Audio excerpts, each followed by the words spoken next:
Aloha, welcome Inspired Moneymaker. Thanks for tuning in. If this is your first time here, welcome. If you're returning, welcome back. This is episode 77 of our 100 episode series. I can't believe how quickly this has all gone by. We're 3/4 of the way through. I'm not sure what happens when we hit episode 100. Something big and special. I'll just leave it there. So picture this. You've worked hard your entire life, diligently saving, checking the boxes, 401k, IRA, maybe even a pension. Then one day, the paychecks stop. Suddenly, you're not managing money, you're depending on it. As a financial advisor, I've seen the moment it really hits people. This is it. My savings have to last me the rest of my life. Retirement should be a time of freedom, not fear. But between market swings, inflation, longer lifespans, shifting political landscapes, it's no wonder so many people feel uncertain. That's why today's conversation is so important. We're going beyond the usual advice and diving into smart, flexible strategies for turning your nest egg into a steady, reliable income. Because peace of mind in retirement isn't just about having money, it's about knowing what to do with it. Stay with us. You're about to hear from some of the most trusted voices in retirement planning. Before we dive in, I want to thank today's sponsor. There are a lot of standing desks out there, and I've been seeing on LinkedIn a lot of people talking about, should I get a standing desk?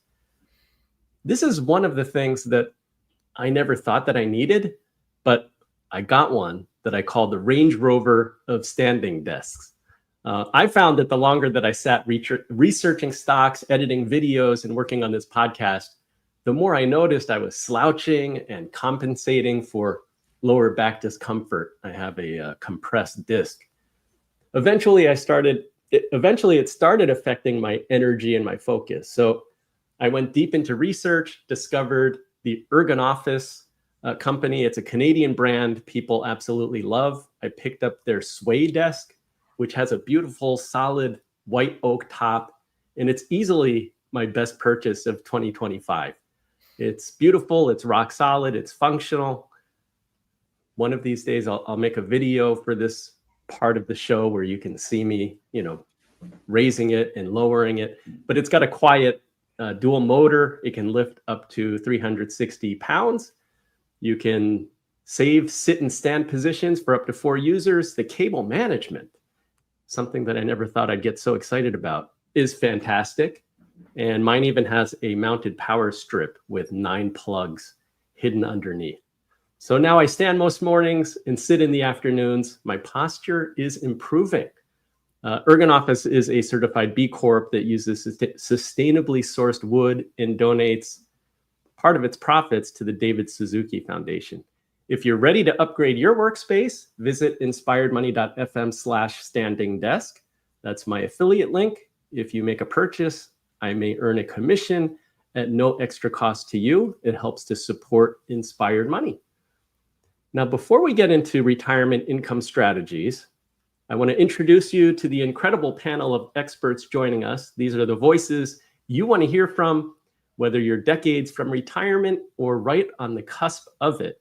First, we have Jamie Hopkins. Jamie is Chief Wealth Officer at WSFS Bank and CEO of Bryn Mawr Capital Management, where he leads strategic growth across their wealth businesses. He's also the founder and president of FinServe Foundation, a nonprofit focused on developing the next generation of financial professionals with a background in law, finance, and education, and years spent shaping thought leadership in retirement planning. Jamie brings a powerful blend of real-world expertise and visionary insight to today's conversation. Jamie, welcome back. Yeah, it's good to see you again, Andy. Thanks for having me on here today. So, yeah, it's exciting to see everybody. A lot of great people today. I'm glad that you're here and you're powered up, like eating power bars and drinking Celsius. I suspect you'll be speaking fast. Hopefully, yeah. Next, we're joined by Dana Anspach, CFP, RMA. Dana is the founder and CEO of Sensible Money. She has made it her life's work to help people build sustainable income plans for retirement. She's the author of Control Your Retirement Destiny and Social Security Sense, 2 must-reads. if you want to turn your savings into income that lasts. Dana brings a boots on the ground perspective informed by years of hands-on experience with real clients. And I know that she also loves to ride motorcycles. I do love to ride motorcycles, but I'm often ashamed to say that I turned 54 this year, sold my Harley, and took up pickleball. I don't know if this is a sign of the times, but this is what happens as we age. That's sign of the times. So do you still get the adrenaline rush on the pickleball court? It's not quite the same. I do enjoy it, but it's not quite the same as being out there with the wind in your face, riding down the road. I got to try some more pickleball. I barely know how to keep score, but I'm learning. Joining us as well is Kerry Hannon, a nationally recognized workplace futurist and personal finance expert. For over 3 decades, Kerry has helped Americans, especially Gen X and midlife professionals, navigate career transitions, entrepreneurship, and retirement with confidence. She's the author of 14 books, and her newest, Retirement Bites, a Gen X guide to securing your financial future, is now available for pre-order. If you want financial strategies with a dose of real-life wisdom, Kerry always delivers. Kerry, welcome. Hey, it's great to be here, Andy. Thanks so much for inviting me. I'm honored, and it's just what a great panel you put together. I'm excited. And rounding out our panel, we've got Roger Whitney.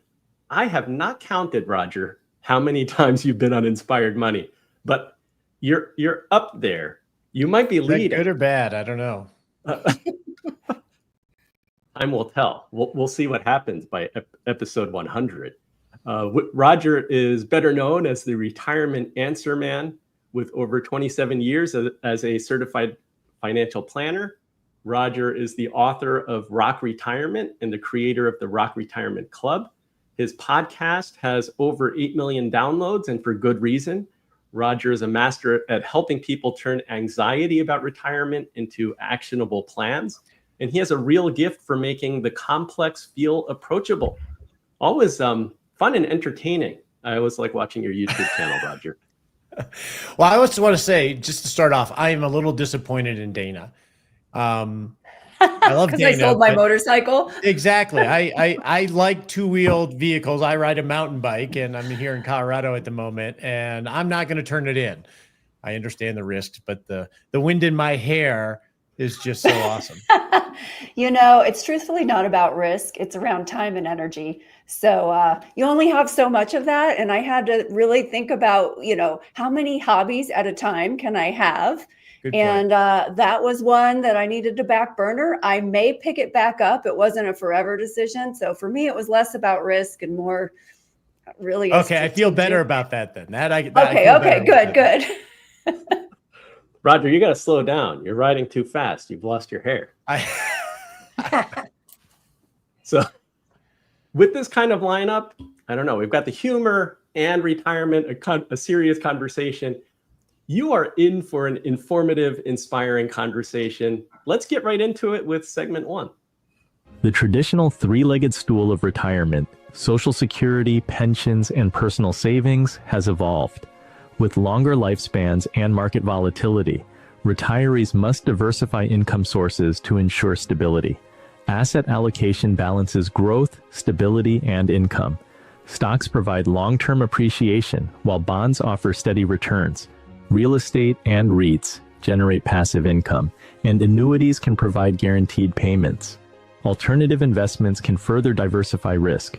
Risk management is key. Gradually shifting asset allocation, diversifying within asset classes, and incorporating insurance products help protect against downturns and unexpected expenses.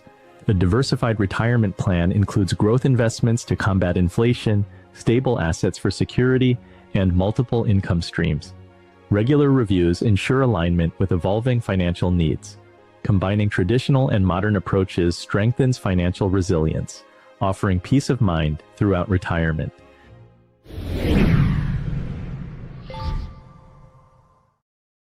Jamie, let me open with a broad question. What key principles should advisors and clients follow when designing a diversified retirement income plan? Well, yeah, that one's not broad, so that's good. It's just super specific. And look, there's a lot of different ways you can go here. I'll lay some stuff that hopefully we can build off of as we go. I do think the little video talked about the three-legged stool. I think for more and more Americans, I kind of use this analogy this year. Like we've more ended up on a retirement pogo stick for a lot of people. You've got investments that are bouncing up and down, and that's what a lot of people are looking at. It's not entirely that way, but it's more that way than ever before. That our personal savings is really the driver moving forward in this country of retirement security. So the shift there is occurring. And what that requires is to take on more of an onus at the individual and advisor level to solve this problem, right? This problem was initially kind of tackled by companies and the government, and that is shifting to states. It's shifting down to individuals. It's shifting away from the employer onto us. And that requires technology and advisors to step up and for people to build their own pensions and Social Security supplements where those aren't going to come anymore from kind of employers and government in the next future, right? Like those are falling behind on that pace scale. So I think that's the big like macro change that's occurring out there when you just look at the data and the way things are moving. And then that opens up a whole world of opportunities at the same time, though. Well said. I love the analogy. Dana, what are your thoughts? Are we all jumping up and down on this pogo stick? And what are your views? Yeah, in a lot of ways we are. And as you know from my comment, I took issue with the title of this today's episode of maximizing returns for peace of mind, because we measure by that pogo stick. I love that analogy, Jamie. And when the pogo stick's bouncing up, oftentimes we feel like, yeah, I can retire. Or if I'm already retired, yeah, I'll be fine. And when the pogo stick bounces down, we can tend to feel like, oh my gosh, am I going to be okay? Am I going to run out of money? Am I going to have to go back to work? And really, a good retirement plan shouldn't be tied to where that pogo stick is on its trajectory. And so, when I think of a good retirement income plan, it's one that focuses on stability of cash flows over time. And we're not taught to measure that way. We measure by our account balances or our net worth, and we want to see those steadily going up.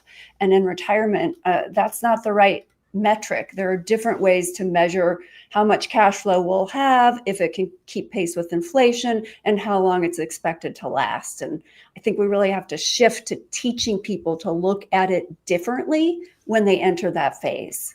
Dana, to what extent do you turn to annuities? I think annuities can be a valuable piece of a retirement income plan when they are put in place as part of a well thought out plan.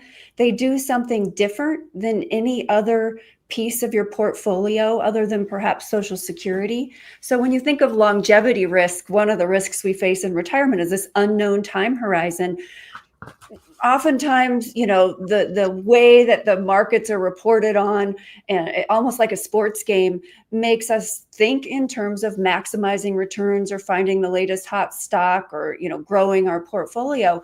But you can make decisions for different reasons, and delaying Social Security or buying an annuity, the reason you might do that is to protect a unique risk in retirement that none of your other investment decisions can protect. And that's the risk of having income as long as you live.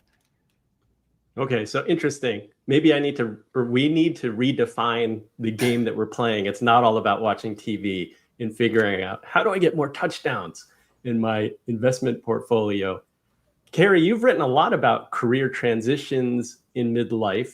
How does continued work or entrepreneurship fit into a diversified retirement income plan? I am so glad you asked that, because, when you were talking at the top about the three-legged stool, there is a fourth, and that's work and working longer. I think that in today's retirement, it's not what it used to be. I think particularly with longevity, the idea of stepping away from work at 65, when you potentially have 3 decades to support your living costs without an income stream from work, I think it's something most Americans need to really pay attention to. How can they continue to work longer? And by doing so, what I think is so critical is, yes, you can keep contributing to those retirement accounts. You don't have to pull funds out of those accounts for living expenses. And as Dana just said, oh my gosh, you can push back, delay that Social Security benefit until age 70, where you're going to get the biggest pop, as it bumps up 8% each year from your full retirement age.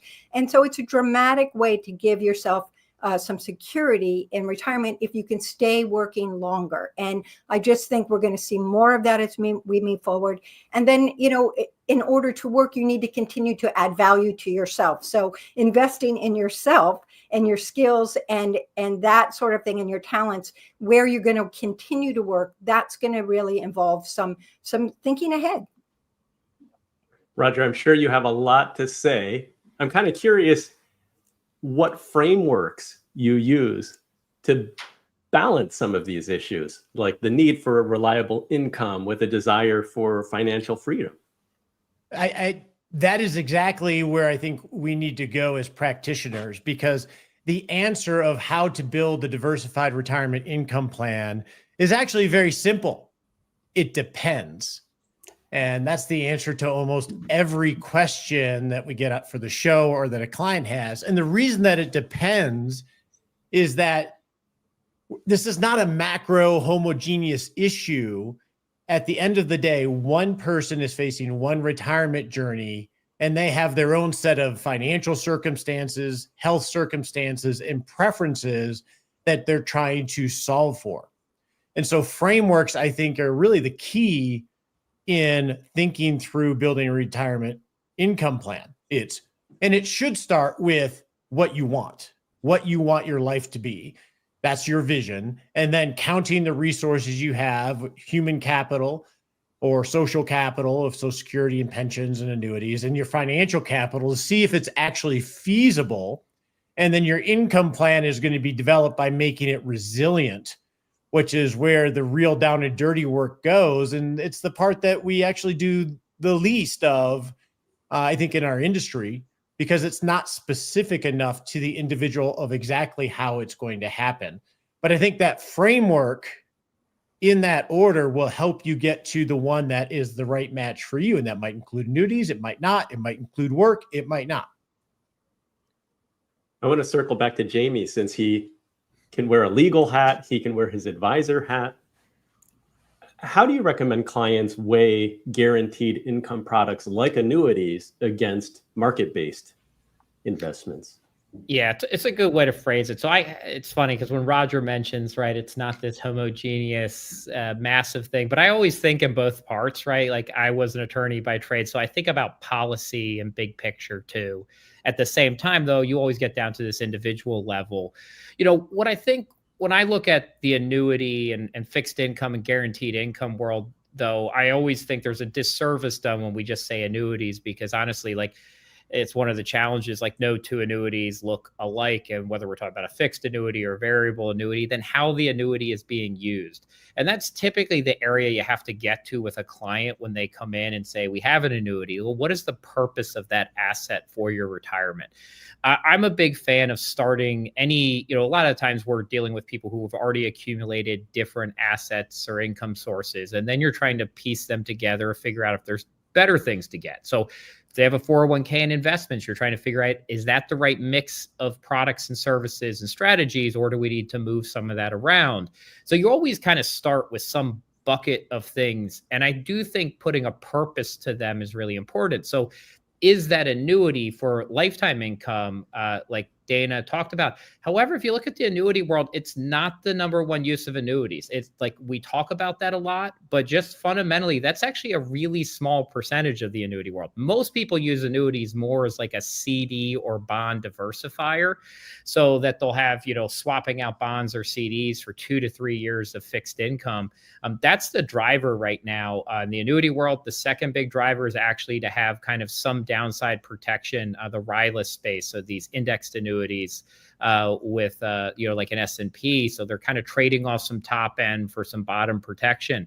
Those are the two really big drivers actually in the annuity space right now. So the purpose of those is different than lifetime income. We're not seeing and have never seen that full turnover to lifetime income that academics and annuity providers, life insurance companies expected to see. So when you look at that, you got to get down to what is the purpose? How are they going to use these products? How does it fit into the plan? Thank you for that context. Let's go to segment 2. Sustainable withdrawals are key to a secure retirement. The 4% rule, once a standard guideline, faces challenges due to longer lifespans, market volatility, and lower interest rates. Adjusting withdrawal rates based on market conditions or spending needs can help preserve assets. Dynamic withdrawal strategies, like the Guardrails approach or Guyton-Klinger rules, adapt withdrawals based on portfolio performance.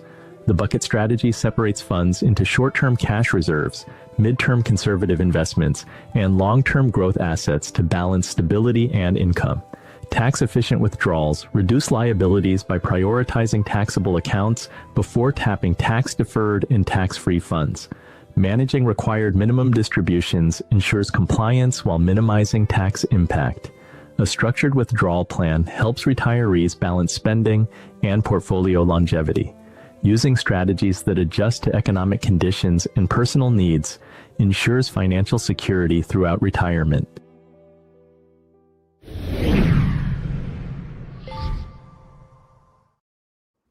Dana, in the last segment, Jamie talked about having purposes for different buckets.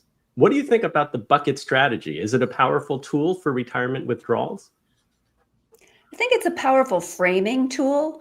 I mean, really, what we all do in our industry is something called asset allocation. So, I think of a triangle, and at one corner you have growth, and another corner you have safety, and another corner you have income. And as you move toward one corner of the triangle, you move away from the other two.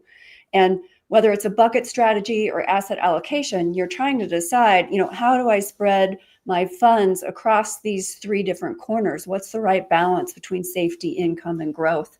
And so I found the bucket strategy, and the research supports that it may not deliver a better outcome if I were to look at it purely academically. But if I look at it in terms of people's behavior and their understanding, which gives them the ability to stick with the strategy, that's where I think it has a tremendous amount of value. And it's something that we talk about in our practice and deploy in our portfolios. Yeah, keeping clients to plan. Jamie, can you talk a little bit about adaptive approaches to retirement income planning, and what role do you think that guardrails or guardrail-based approaches should play? Yeah, so I'll get crap if I don't do this out there, but Roger knows this one, right? 4% is not a rule. We'll get to that one later. But the guardrails, I'm a big fan of that. I've been talking and presenting on guardrails for a while. There's a lot of guardrails. The best way, I'll just do the simple explanation of this. Think about a guardrails approach to retirement income, like keeping you within a safety bounds of where you can spend. So as you're driving down the road, you've got guardrails, and those are there for safety, right? They're there to keep your car within this road framework to keep you alive. Now, that's really your bottom guardrail in a retirement income plan. When you talk about a top-end guardrail, it's actually a little different. I use the analogy of bowling, and you go and you put down the little bumpers or guardrails, and the ball bounces in between them, and that's actually for fun. So that top-end guardrail in a retirement income approach actually says you have so much saved, you should increase your spending. So it's actually there for fun, for enjoyment. While the bottom end guardrail says, hey, look, we're probably underfunded for your longevity and your spending rate at this point. We need to change something for a period of time. It's much more how we live our lives. When we start running out of money and your bank account gets low, most people, what we do is we spend less. And that's really where the guardrail approach came in, was more akin to how actually looking at US spending data, how people spend their money, and then putting a framework around it so advisors and clients could apply it to their situation. Roger, you want to respond to Jamie's audio visual, his visual aids? I think there's too much science going on here, in the sense that what ends up happening as an industry is we approach retirement planning as a complicated problem that can be solved. And hence the 4% rule, or even guardrails, tends to try to overlay an economic or financial model on someone's life. And they are useful for sure, and there's validity in using them. But at the end of the day, people don't spend that way. People don't think of their life that way. I have these poker chips that I created for my club. And on the back, it says go-go years. And one thing that we don't recognize in actual practice, and I'm a practitioner, is in retirement, life becomes more asymmetrical. Like I have a 29-year-old and his life's pretty symmetrical right now. He can wait to do something until he's 39 and he'll be pretty much the same health, same energy, etc. But when you're 60, there is pressure to live your life now. We call those the go-go years, etc. There's a pressure to get it in while you have your life right now. And that may mean that you are spending 10% of your assets in a particular year, knowing in order to extract life while you're still alive. So life is much lumpier than the academic, I'm not being on academics, but the really all financial advisors, because we're financial geeks to begin with, there's a much more lumpiness that we're bluntly uncomfortable with. So we go back to our spreadsheets and create guardrails and all these other things to try to fit people into a model that makes sense to us when it's really about their plan. I want to go back to Dana really quickly because she's working on a book that is talking about go-go years and slow-go years. Dana, how do you manage for that? And what are you discovering in your research in writing your book right now? Well, a lot of exactly what Roger just said. And so when I think about, the fact that we are trying to take a very complex thing and put it into a manageable set of rules, he's right. Life doesn't work that way. And so I'll share my own personal story. I turned 54 this year and I realized my go-go years need to overlap with my pre-go years. So as Kerry said, I want to keep working. I enjoy what I do. I want to work until I'm 70. But I don't want to get till 70 and have a hard stop and look back and think, oh my gosh, I didn't do any of these things along the way. And so for me, it's been this realization of I need to start planning some things now. So I'm off to hike the Swiss Alps for 2 weeks, the first 2 weeks of July, something I've been wanting to do for 30 years. And so I think it does happen differently for each person. Some people are in the corporate world where gradually scaling down simply isn't an option. Their job may entail a hard stop. And I think that's a little more challenging to figure out what is going to light you up and give you purpose as you enter this new phase. Other people are lit up by work. And so we will continue to work. I think understanding that those slow go years will happen is, it helps shape our perspective of what we're going to do earlier on. I mentioned, privately to all of you, the Wall Street Journal article on Warren Buffett, where he said at 94, he's finally feeling his age. And so we all, hope that will be us, but that may not be our past. So how do we make sure we're doing the things now so that we don't have those regrets later?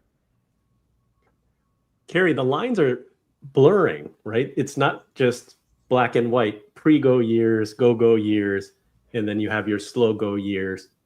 What are your thoughts on how do we balance that? And maybe you also have comments about, are there gender-based patterns for spending behavior and planning accordingly? Yeah, I think, Annie, that's a good question. I mean, I look at this phase of life as people begin to near retirement or enter retirement is, think of what you might want to do, what you're going to retire to. So maybe it's not paying work, but you need to have a plan. I mean, you can wallow around a bit that first year if you're confident that you have enough savings there. But I think it's a time that there's no blueprint for us. No one has done this chapter of life before with these bonus years, so to speak. So patchwork quilt. You might do something for a couple of years and shift to something different. You might start a little business and then you sell it, or you move on to doing something completely different.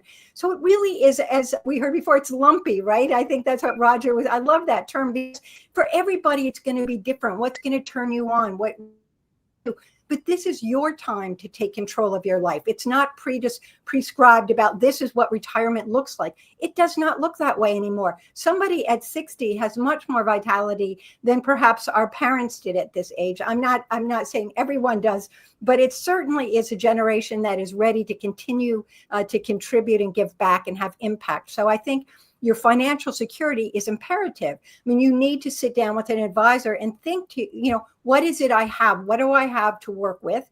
And that will determine what kind of work or what kind of projects you might do in this next phase of life. How big a factor will financial implications be? How much do you need to earn from something? Maybe you don't.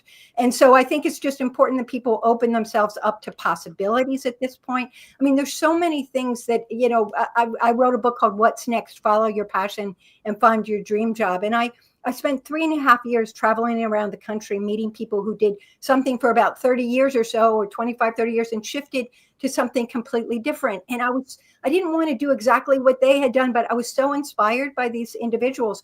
But when I went back 5 years later to update it, about a third of them were doing something completely different. So there's no rule, as we use that term, rules. I mean, there's no rules on what your next act is going to be, but it's going to be vibrant, and your financial security is a huge piece of it.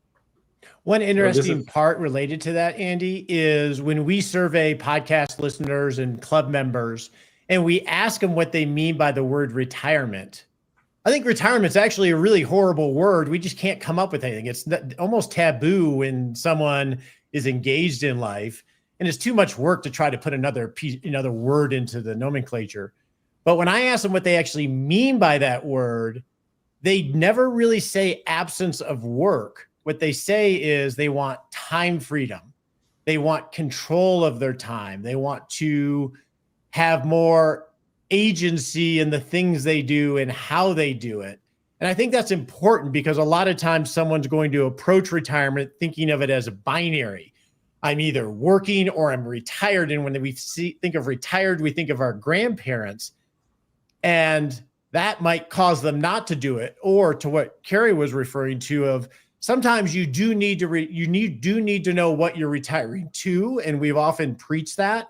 And I had an aha moment in a meetup with club members where he was delaying his retirement because he didn't have what he was going to figured out. And I think that's actually a dangerous framing as well. Sometimes you just need to take the pain away if you're working too much and too stressed out, so you can have the freedom to figure out what the next thing is. So I think how we frame these things are really important. Yeah, and this is not your father's or your grandfather's retirement. It's looking different. And it's a perfect segue. Next segment, we're talking longevity. Let's go to segment 3. Longevity risk, the possibility of outliving savings, is a growing concern due to longer life expectancies and rising healthcare costs. A structured plan can provide financial security throughout retirement. Annuities offer guaranteed lifetime income, with fixed annuities providing stability, variable annuities offering market-based returns, and indexed annuities balancing growth and protection. Optimizing Social Security by delaying benefits can also enhance lifetime income. Long-term care planning is essential, with options including insurance, Medicaid, and personal savings. Reverse mortgages and home equity loans can serve as financial safety nets, but require careful evaluation. Retirees should assess their income sources, withdrawal strategies, and risk tolerance. Tools such as longevity calculators and retirement planning software can help project financial needs and ensure a sustainable income. A well-rounded approach reduces uncertainty and provides peace of mind.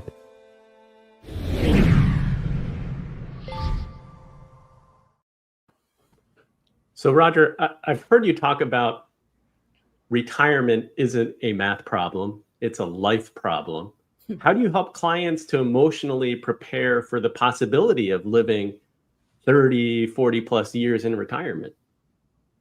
Well, I don't think you help. I think it's a journey. It's lots of little conversations as life unfolds. I think one part, go back to that complicated versus complex. In science, it's really important to understand what the difference is, right?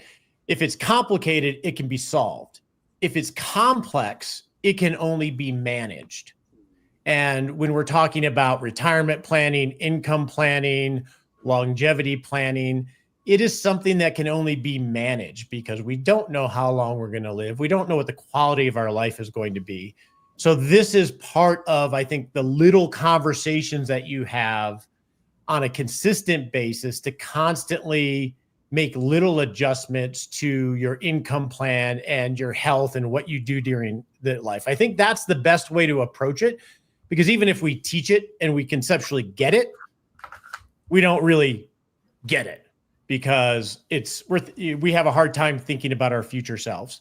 Now, when it comes to income planning and longevity, because it's such an important decision, my tact, and I'm not saying I'm right, is to hold on to optionality for as long as possible, to do a more financially based retirement strategy in those early years with the anticipation of moving to a more guaranteed income phase in your later years. But I think when you're making those very important decisions that are irreversible, it's good to hold on to optionality as long as possible, because the closer you get to 80, the more clarity you'll have what that person's going to look like. Great point. Jamie, as an advisor, how do you reframe longevity risk as a planning opportunity? Yeah, and I think actually I've probably talked to you about this before, definitely Roger. I don't like using the term longevity risk at all. I call it a risk exacerbator, because longevity is actually phenomenal. It's not a risk that you're going to live a long time. It's the problem with that is it exacerbates other risks, right? Frailty risk, the risk of running out of money. Longevity in and of itself is not a risk. Like, that's a great thing, right? That's the winning the lottery. You get to live a long time. And that has shifted, right? Like, that's been different. But it does ebb and flow, right? We've been on kind of a mostly good run on longevity growth here. I think one of the things that always stands out to me from a social standpoint, right, is that Tom Cruise now is older than Betty White was in Golden Girls, right? So he's like, that's the movie Cocoon, right? I forget that guy's name, Wilford something. And he was Brimley. like 59, right? And Tom Cruise is like 3 years older than him and doing Mission Impossible movies. And that guy was in a retirement home and getting abducted by aliens, right? So like, the world, as we heard before, like, vitality shifted a little bit and people are doing things at ages that we used to think not possible. I do worry when I talk to clients, though, in all honesty, when people say I'm going to continue to work. It does happen. But if you look at studies on that, right, and I see this often, is people say, I think it's only 11 or 12% of Americans say that retirement, right, will not include work, to Roger's point, that like there'll be no work in it. Only about like 15 to 20% of people do any work whatsoever once they say they retire. So building that into a plan, honestly, for me, for most clients, is planning to fail, because they are not going to have that income 80% of the time. And so we usually back that out of it.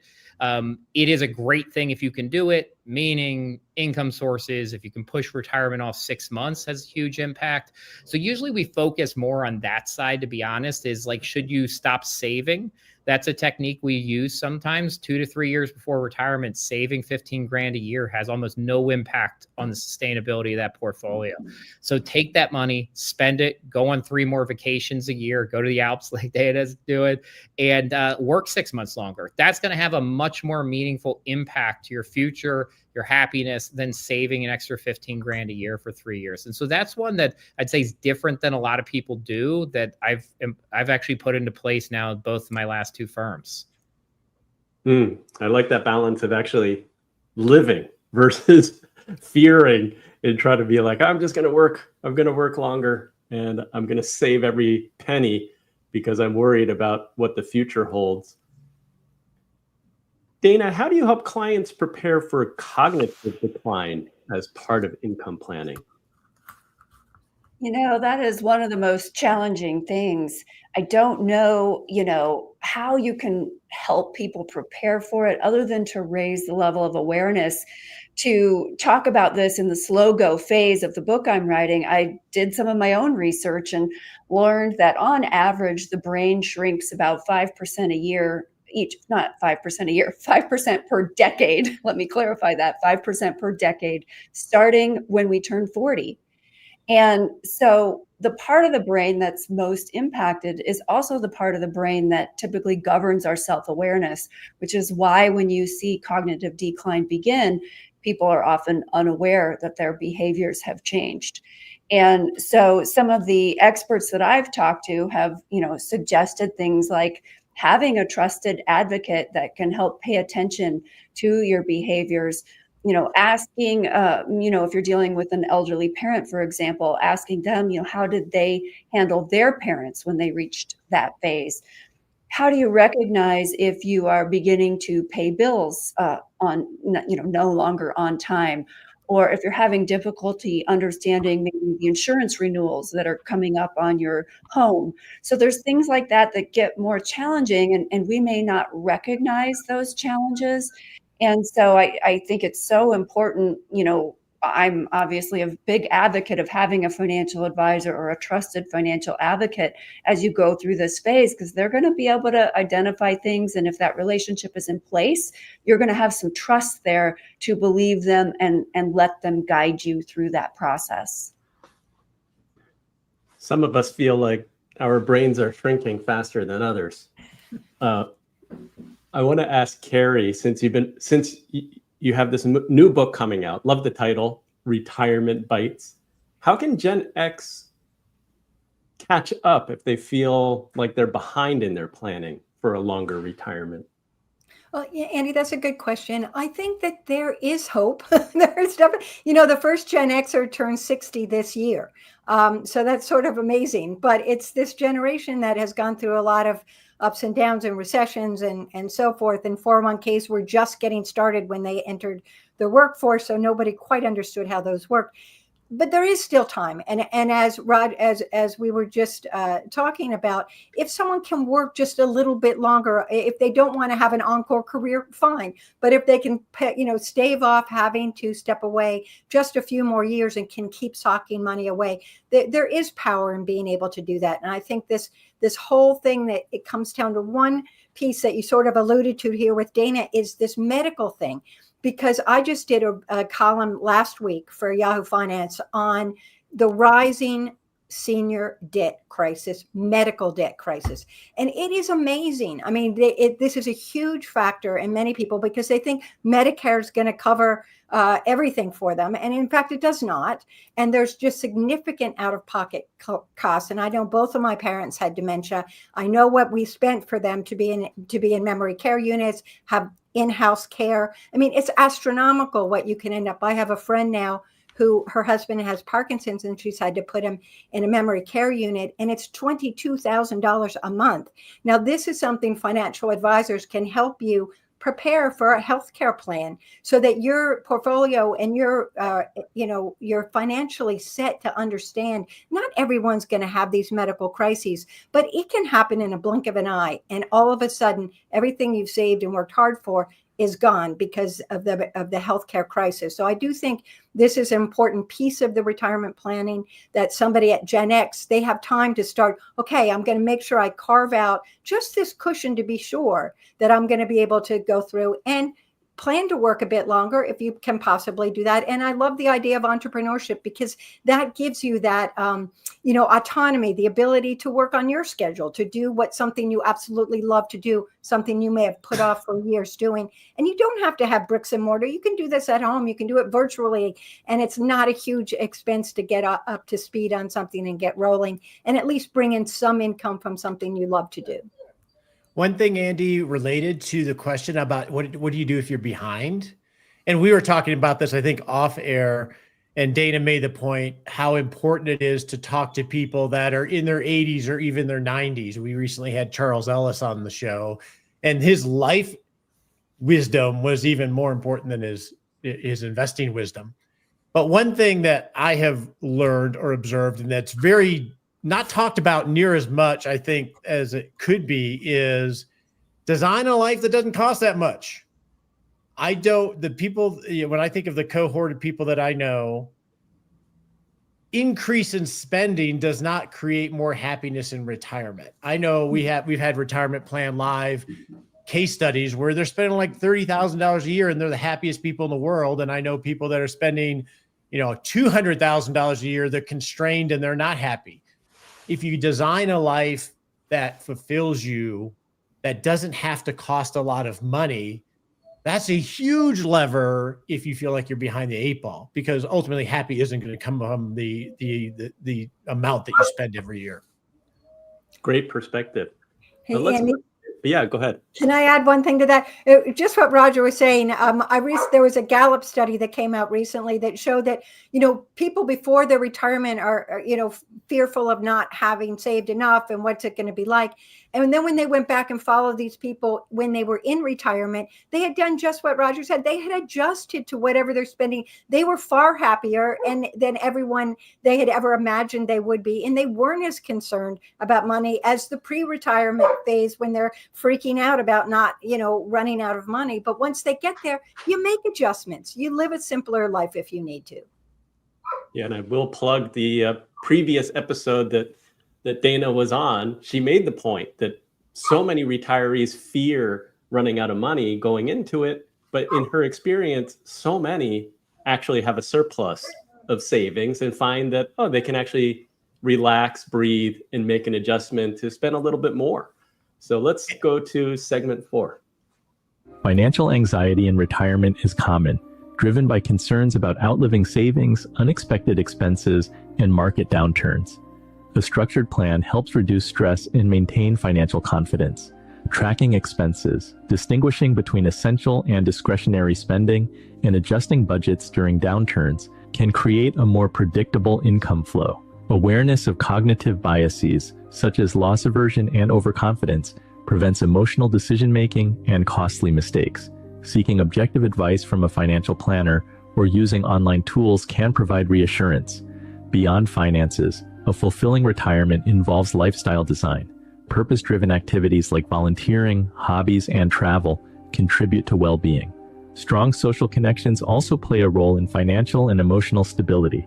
A peace of mind checklist covering financial security, healthcare, lifestyle, and emotional well-being ensures retirees stay on track. Proactive planning fosters confidence, helping retirees enjoy a secure and fulfilling future.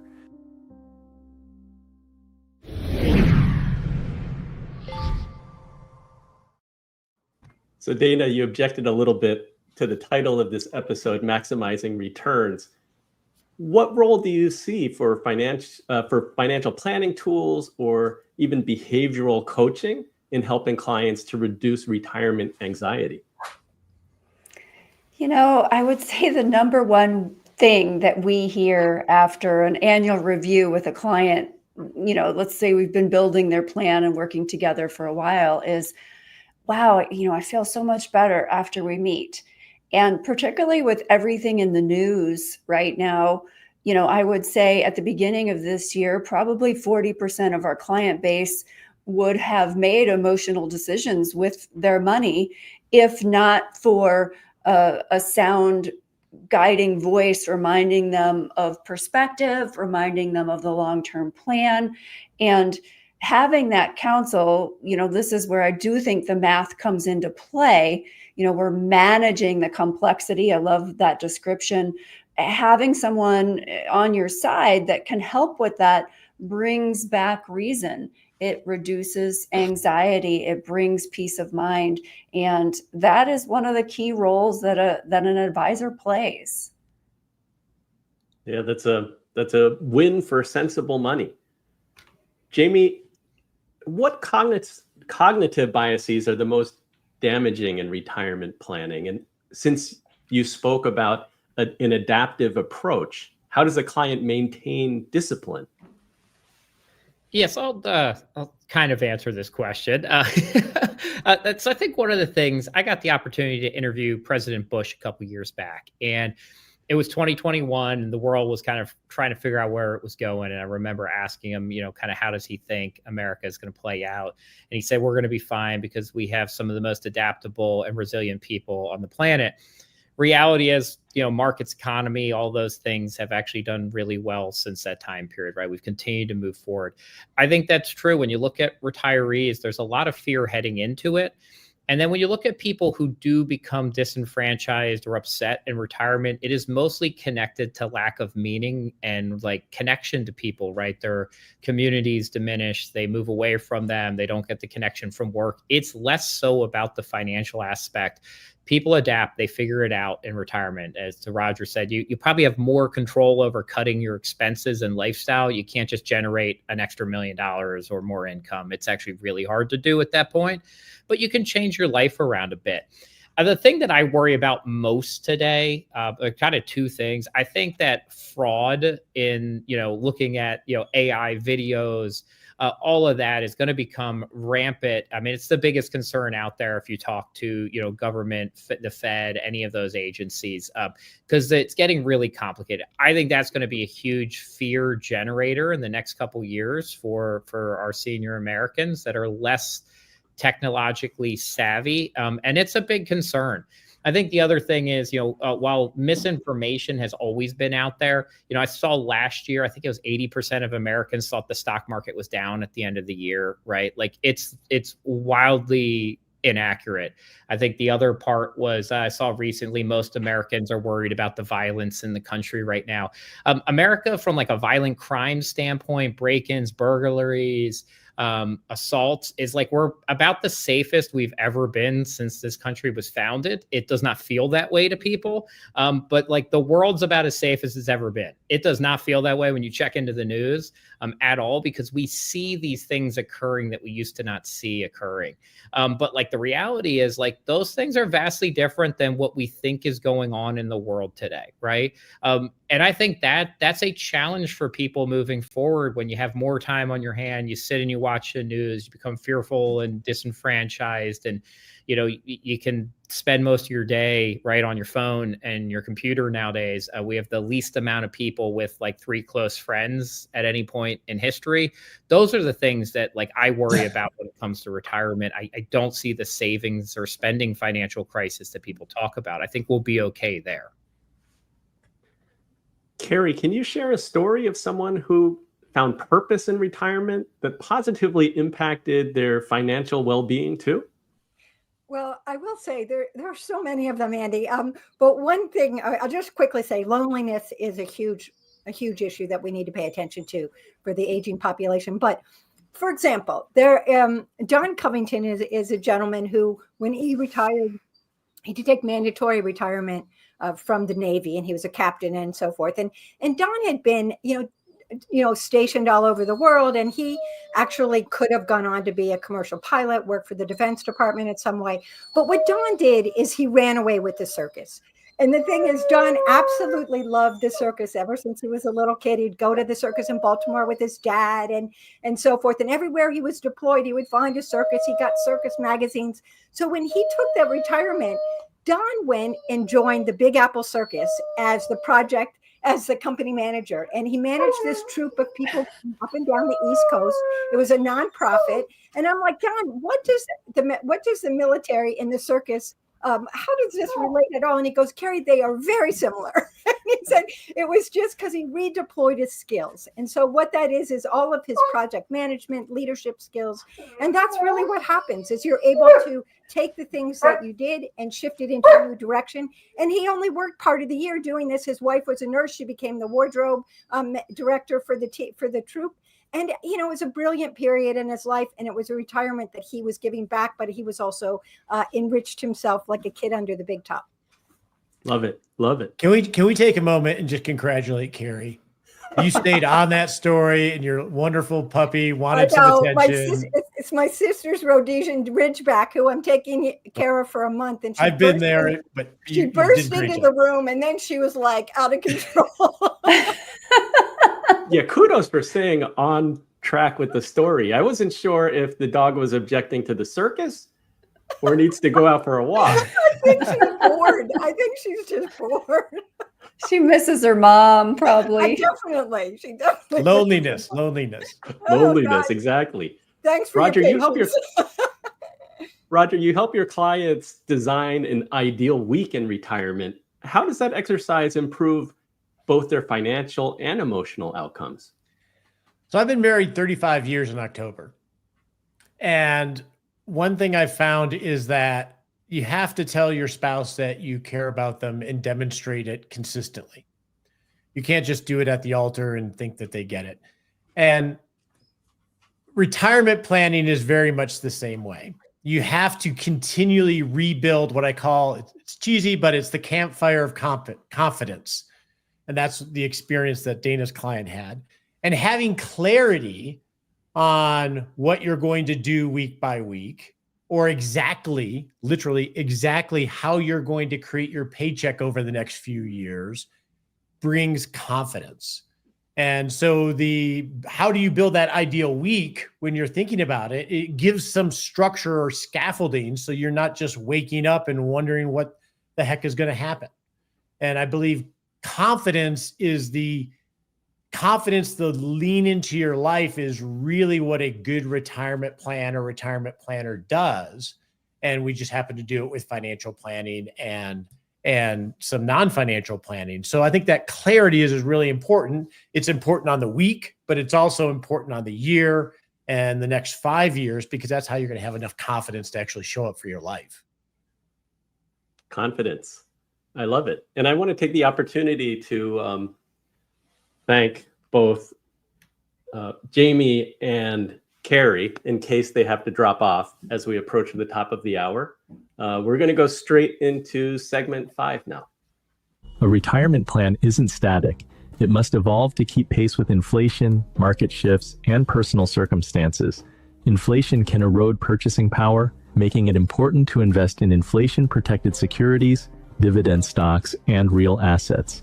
Regular rebalancing helps maintain an appropriate asset allocation, avoiding excessive conservatism that could limit growth. Unexpected expenses can be managed with emergency cash reserves and insurance solutions like long-term care policies. Estate planning ensures assets are distributed according to personal wishes while minimizing taxes. Key milestones, such as market downturns, health changes, or shifts in family needs, should prompt a reassessment of financial strategy. Regular plan reviews, inflation adjustments, and portfolio rebalancing keep finances on track.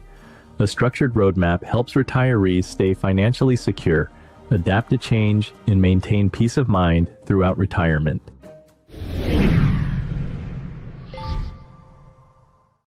Okay, Jamie has 30 seconds. How do you define resilience in a modern retirement plan? Oh, he's there. That's a great one. Resilience.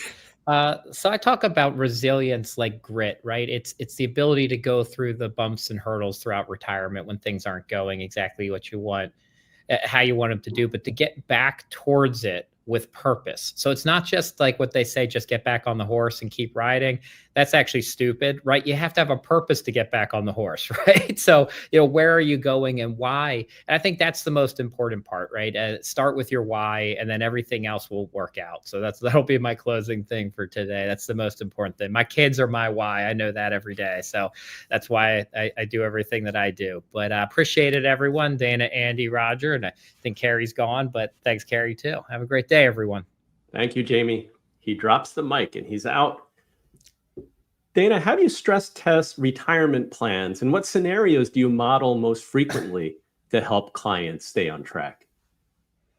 Yeah, so when we stress test, we do get into the math, and it is our way of trying to manage that complexity. So we use something called fundedness, which is, I think of it as a lifetime 4% rule. So I, agree with Jamie, 4% is not a rule. It's a very broad, general starting place. And it doesn't account for spending volatility, a term that I just read in JP Morgan's retirement report. Early in your retirement years, spending volatility is high. There are a lot of lumpy expenses, and you could easily and healthily exceed the 4% rule and, withdraw more in many years, especially if your spending declines in the later years. And so we have mathematical formulas we use to account for all of that. In terms of the scenarios we're planning for, we're often building in those go-go year experiences, whether it's travel, helping an adult child buy a home, funding the grandkids' college education, doing a family lifetime trip where, someone's paying for everyone to come along. I remember a 50th year wedding anniversary ring that I was able to encourage, someone to buy for their spouse. So those are some of the fun things that we help plan for that, we find joy in helping people accomplish these things also. Roger, how often should retirees revisit their retirement plan? This is a great question, but I want to give a little bit of a rebuttal for myself. Is I tend to come off as the non-math guy. And I'm not saying you were saying that, Dana. I love math and I love the structure of it, but I feel like I have to be ballast against all the geeks that are in our industry. Math is important because it brings discipline. And I know how Dana does her practice, and we're very similar in that regards. This is actually something I've been noodling on a lot lately is retirement planning should be compartmentalized. Once you build a retirement plan of record, which is essentially a artifact or log of the decisions of your current version of what you want your life to look like after you've counted the cost, made it resilient. Then the next question is, well, how often should you think about retirement planning? We have a standard of care that we use in our practice and we preach in the club, which tries to compartmentalize it to where you have 2 larger meetings a year, where your more formal meetings a year, where you test your resilience and you look at feasibility and you look at your life, and then maybe 2 off meetings where you're working on, maybe it's the estate plan or something else. But I believe more and more that we should, even if you're doing it yourself, have a retirement planner hat on, have those 2 core meetings, have the agenda for those meetings, and then outside of those meetings, go live your life. I think sometimes this just becomes a free-floating thing that we read and think about, and we forget to do what the point is, right? Jamie is his kids. Dana is climbing mountains. So I think 2 times a year, unless you have a life change or you have some major event that you have to navigate, is more than enough. Dana, I see you nodding. Yeah, I would agree with that. I think that, we have very defined touch points, one time a year where we're looking at all of the various stress tests and the cash flow plan, and another time of year where we're taking a deeper dive on income taxes and doing some of that. I think something Roger said earlier is what, may not be related to the question, but it was really percolating in my head, was around the need for a schedule and designing your ideal, not work week, but retirement week. I don't know for me personally if getting down to the level of a week would be useful, but I can see that it would be super useful for many people. I've realized for me, having a schedule is going to be key. Getting up and having nothing planned is great for a few days, but not for the rest of my life. And so I will need to get up and have a plan and have goals. And maybe those will be health and fitness goals. Maybe they'll be volunteer goals. Maybe there'll be different ways I'm continuing to contribute to the financial services industry later in life. But I will clearly need goals and a schedule. And I think that is part of resilience in retirement. Having a plan for those things is probably more important even than the finances. Roger, any last word? Ditto. I think ditto.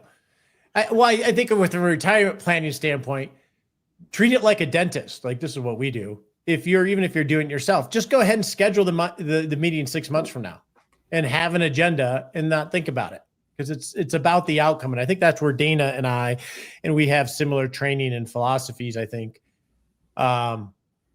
It's about life outcomes. What are you trying to optimize is an important question to answer. In accumulation, when it comes to finances, you're trying to optimize growth of principal, growth of assets.